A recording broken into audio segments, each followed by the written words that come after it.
Hey everybody, Keenan here with 603 Woodworking and Epoxy.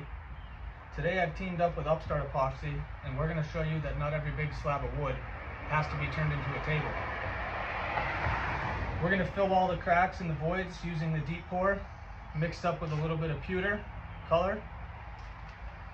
And once that's all done, we'll finish it off with the tabletop plug coat. And you can find all of that on Upstart Epoxy's website. Let's get right into it.